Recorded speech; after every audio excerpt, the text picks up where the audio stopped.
Okay, ladies, it's time. My name is Krista Witherspoon, career coach with over 17 years of dedicated talent acquisition experience. And if you've followed me for long enough, you've seen some of my other content, you know that I'm a Christian career coach. So there's no separation between church and state. So we're going to weave between the spiritual as well as the practical aspects of things. We're going to tackle things from all angles, starting with the Bible as our foundation. Now, Pretty on Purpose, it's a mini series. We're not going to do too much. We're going to do just enough to get us where we need to go to start. The concept of Pretty on Purpose came to me as I was praying, doing some Bible study, maybe a few weeks ago, and God placed it on my heart. Over these last few weeks, maybe even a month, God has created a deep hunger inside of me and has taken me on a journey exploring characters in the Bible, our guidebook, who found immense favor and positioning due to their beauty initially. Very pointedly, there are a number of characters that we're going to explore where very pointedly the Bible outlines that they were good looking, goodly to look at. They talk about their physique. Some of the men selected, appointed, and they found immense favor with people of means and influence initially due to their beauty, their good looks. That intrigued me, and I don't know why that dropped into my mind, but I imagine that this is all part of God's strategy. And if you've read some of these stories, if you've read the Bible, it is very clear that God uses beauty oftentimes as part of his master strategy to get one of his people, one of his kingdom people, his believers, into position for great impact on the kingdom. Ultimately, beauty is used as part of God's master strategy time and time again. There's nothing new under the sun, so things remain the same. You were made pretty on purpose for a very specific reason. You are part of God's master strategy. So here we are, episode 1 of Pretty on Purpose, redefining beauty with God in mind. Let's get into this. So this is going to be our foundational episode where we're going to explore some of those foundational scriptures, review how God has positioned some of these individuals in the Bible for their greatest impact. And then we're going to relate that to corporate strategy and what you experience in your day-to-day life. And so that we all come away from this with a really good understanding of how to properly steward your beauty and all of the influence, resources, and opportunities that come along with it. So let's get into it. With no further ado, so as our foundational episode, we're going to talk about attraction and presence and how those things show up in the power games that we see in corporate America and in other areas of life. Now, if you know me, you know that I'm absolutely obsessed with 2 books. There's one, the Bible. The second one is what? The 48 Laws of Power. Now, this one is a little tricky. We do get some pushback from people on this. There are some manipulative aspects of this. You may hear me reference it throughout the series, which is why I want to show this right now. If you have a copy, make sure that you have it. But ultimately, master strategy book, the Bible. There's nothing more than even what's in here than what you can find in the Bible. So we're going to be using both. The 48 Laws of Power just really puts things in modern language in a very succinct way that is easily understandable for most people. So there we have it. So ladies, let's get into it.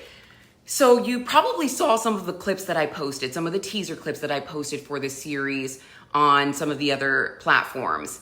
And I walked through some scenarios that we've all experienced as women working in corporate America and how beauty has an interesting way of shifting power dynamics.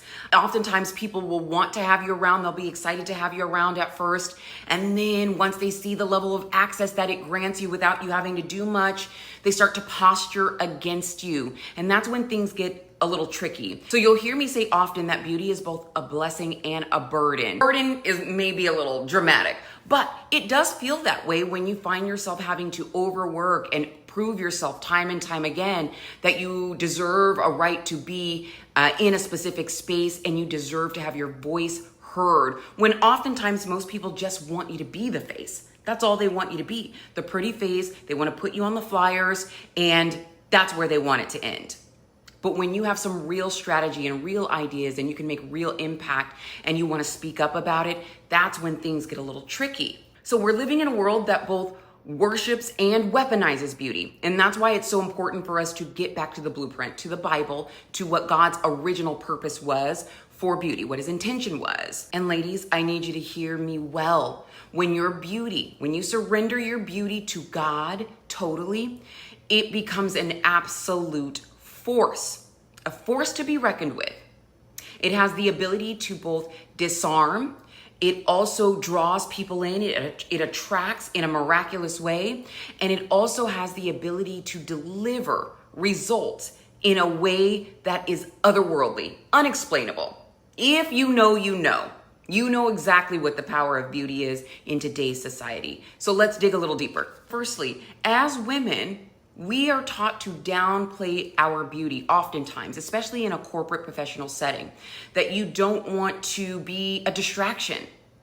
But I want us to reframe this. I want you to start thinking about your beauty as an inheritance, because people respond to you in the way that they do because everyone doesn't have access to that sort of physical appearance. So I want you to start thinking about it as part of your inheritance. And one of my favorite scriptures is this one, Psalms 16. And which one is it? Psalms 16, 5-6. Lord, you alone are my portion and my cup. You make my lot secure. You make my territory secure. Number 6 says, the boundary lines have fallen for me in pleasant places. Surely I have a delightful inheritance. Look that up when you have a moment. The entire passage is absolutely beautiful, but that right there, the boundary lines have fallen for me in the most pleasant of places. Surely I have, let me read it right. Surely I have a delightful inheritance. I want you to think about your beauty as part of your inheritance here on earth. Because let's be honest, it is a true asset, okay? So just like with other gifts, and resources that God bestows upon other people, like wisdom, understanding, money, finances. People are really good with strategy. People are really good with organizing. You name the gift. Just like God uses those sorts of gifts intentionally, God also bestows beauty and uses beauty intentionally in the very same ways. Keep that in mind. Here's another scripture, Proverbs 31 and 30. I know you all know this passage. We all do at this point, right? Charm is deceptive and beauty is fleeting, but a woman who fears the Lord is to be praised. Now, this doesn't mean that beauty is a curse or should be looked down upon. This simply means that just as with any other gift or resource that God bestows upon us, beauty is best used and is most effective when it is surrendered to God to be used intentionally and strategically. I've said this once and you'll hear me say it again. Beauty without wisdom is a trap for the modern woman. You must have increased wisdom and discernment when you are a good-looking, attractive woman. Otherwise, the world that we live in will set up for you trap after trap after trap to take advantage of one of this world's most valuable resources, beauty. Understand that, please. Now, here's another point. God will often use beauty, a beautiful woman, a beautiful person, a handsome man, as kind of a Trojan horse, because beauty has the ability to disarm in an otherworldly, miraculous way. People will give you resources, they'll give you access, they'll tell you things that they wouldn't tell anyone else. And that, as part of strategy, it's invaluable.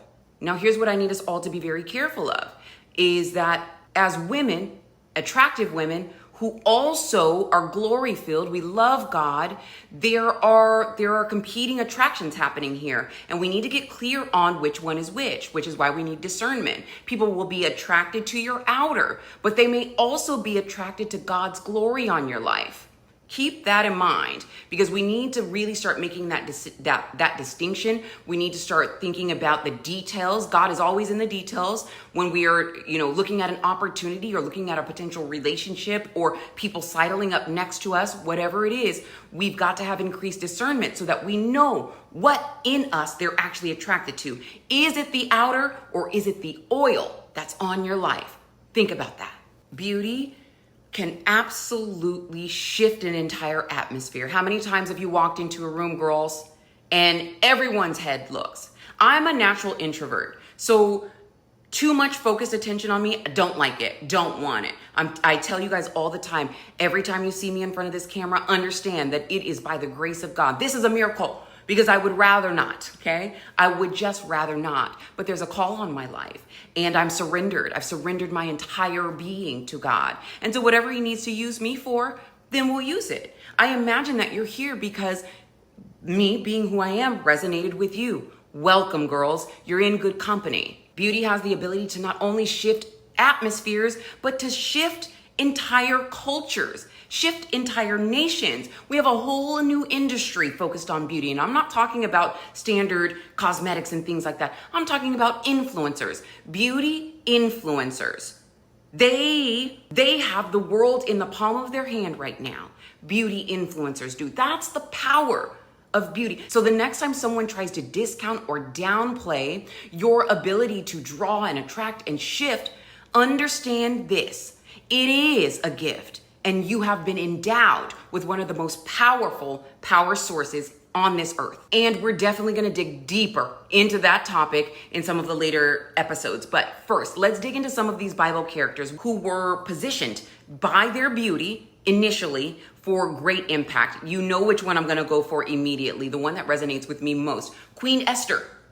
Esther, her beauty got her to the palace.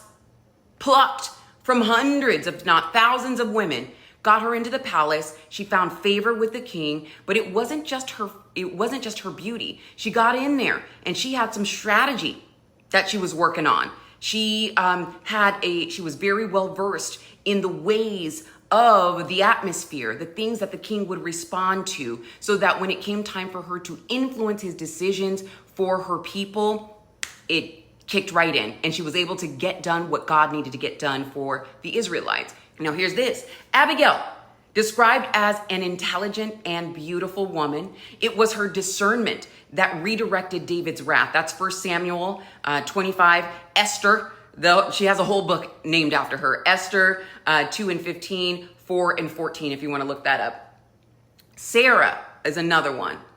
So beautiful that kings pursued her twice. Twice. Sarah, I need to dig deeper into her because Sarah seems to be that girl.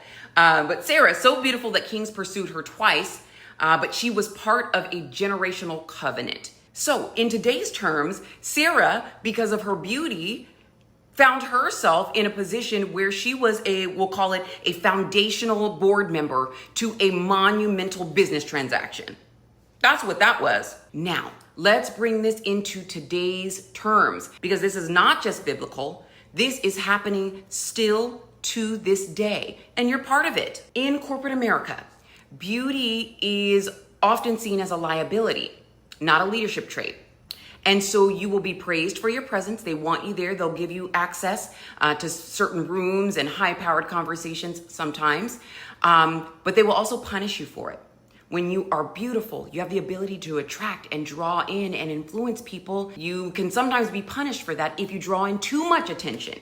You become a distraction in some people's eyes, or they feel like they now have to posture against you because they wanted that attention and influence for themselves. Women who are polished, poised, pretty, are often considered or deemed unqualified and untested.